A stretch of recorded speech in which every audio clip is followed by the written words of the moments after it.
Ya, pemirsa, diduga alami remblong akibat kelebihan beban, sebuah truk box terjun ke dalam sungai sedalam 15 meter. Nahas truk yang bermuatan minuman ringan ini menewaskan kernetnya karena terjepit kabin truk.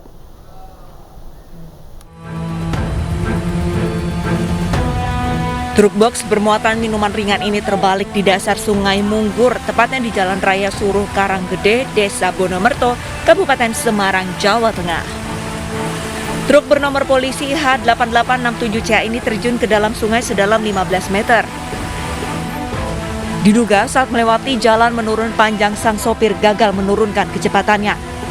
Kecelakaan maut bermula saat truk melaju dari arah Kota Salatiga menuju Gomolong, Kabupaten Sragen.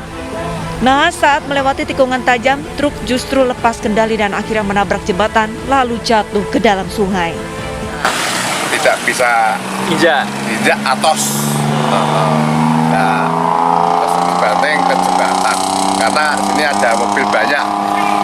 Kalau kejadian banyak mobil, Pak. Berarti tapi tadi pas kejadian ada mobil apa enggak, Pak? Enggak, langsung dibanting ke kali gede. nabrak jembatan itu, Pak, nggih, masuk langsung. Ketika warga berusaha mengevakuasi korban, kernet meninggal dunia terjepit kabin truk. Kemudian sopir truk yang luka langsung dibawa ke rumah sakit dan jasad kernet truk juga ikut dievakuasi ke rumah sakit. Sementara muatan truk berupa minuman ringan dievakuasi ke tempat yang lebih aman agar memudahkan proses penarikan truk. Dampak kecelakaan, arus lalu lintas di sekitar lokasi mengalami kemacetan.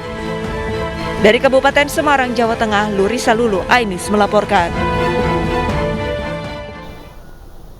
Seorang perawat rumah sakit di Palembang, Sumatera Selatan dilaporkan ke polisi oleh orang tua pasien.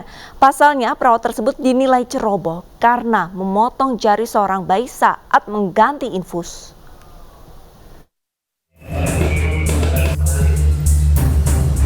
Suparman, warga Jalan Tembok Baru, Palembang, Sumatera Selatan, mendatangi sentral pelayanan kepolisian Polrestabes Palembang. Ia melaporkan seorang perawat rumah sakit Muhammadiyah dengan tuduhan malpraktek. Diduga akibat lalai, perawat itu justru menggunting jari kelingking putri dari Suparman yang baru berusia 7 bulan saat mengganti infus. Awalnya itu gimana, Pak? Awalnya mau buka infusan, kan katanya kami ingatkan bukalah perban bayi pakai biasa. Terus itu masih menang dewek, jadi lagi terbuka pakai gunting besar, lagi terpotong jari kirinya. Menanggapi peristiwa ini, Rumah Sakit Muhammadiyah mengambil tindakan dengan menonaktifkan perawat yang telah bekerja selama 18 tahun itu. Untuk perawat tadi, sanksinya untuk sementara ini kita nonaktifkan dan nanti dia akan diproses di komite medis. Bagaimana tindak lanjutnya nanti? Sekarang dia dinonaktifkan dulu untuk Pak, dia kan status dia apa, Pak?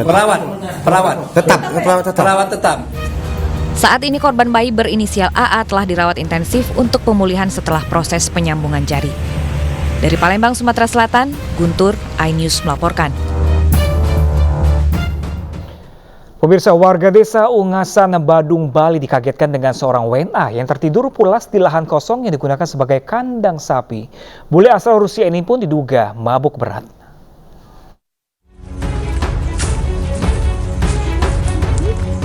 Warga di lingkungan Banjar Wanagiri, Desa Ungasan, Kuta Selatan, Badung, Bali dikagetkan dengan ditemukannya seorang bule di lahan kosong yang digunakan sebagai kandang sapi. WNA perempuan asal Rusia ini tertidur pulas di bawah pohon sambil memeluk tas belanjaannya. Sesekali wanita bernama Inga Kliava ini bergerak dan memuntahkan sesuatu dari mulutnya. Bule ini pertama kali ditemukan oleh pemilik lahan saat akan mengecek sapi-sapinya. Mengecek sapi, ditemukanlah langsung ini wisatawan niki sudah tidur ya.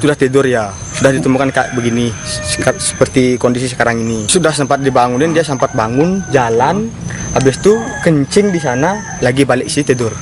Balik ke sini. Tidur lagi di kandang sapi ini. Ya, langsung di kandang sapi ini tidur. Bule yang diduga mabuk berat ini sempat dibangunkan oleh Babin Kaptibmas, namun tidak merespon. Warga pun tidak berani mendekat karena turis ini tidak bisa berbahasa Inggris. Warga berharap aparat segera bertindak agar tidak terjadi hal-hal yang tidak diinginkan. Dari Badung, Bali, Bagus Alit, iNews melaporkan. Bareskrim Polri membongkar kasus pornografi lewat aplikasi streaming jaringan internasional. Pengungkapan ini bermula dari banyaknya kejadian tindakan asusila yang melibatkan anak di bawah umur.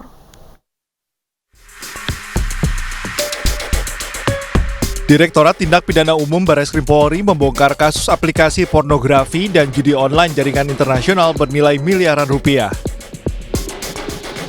Polisi menangkap 6 pelaku yang memiliki peran berbeda, mulai dari streamer hingga penada uang di aplikasi tersebut. Kasus ini terungkap setelah polisi menemukan adanya laman berisi asusila dan judi daring yang secara aktif dikendalikan di negara Kamboja dan Filipina. Warga yang menonton siaran asusila itu memberikan gift atau hadiah berupa koin yang dapat dicairkan menjadi uang. Bahwa dari gift tersebut nilainya bervariasi dari 30.000 sampai jutaan. Di sisi lain, para streamer ini mendapatkan pembagian 65% dari hasil gift yang ada. Dalam website ini, di samping terjadi sebuah tindakan asusila, kami menganalisa didapatkan juga di dalam kolom streamer itu terdapat permainan-permainan judi online. Atas perbuatannya, para tersangka dijerat pasal berlapis tentang pornografi, ITE, hingga pencucian uang dengan ancaman hukuman di atas 5 tahun penjara. Dari Jakarta, Giselia Nurrahman, Khairuddin, iNews melaporkan. Kita beralih ke informasi lain, pemirsa. Setelah melakukan pemeriksaan terhadap 11 korban pelecehan seksual anak di bawah umur, polisi resmi menetapkan ibu rumah tangga pelaku pelecehan sebagai tersangka. Dari hasil keterangan para saksi, tidak menutup kemungkinan korban akan terus bertambah.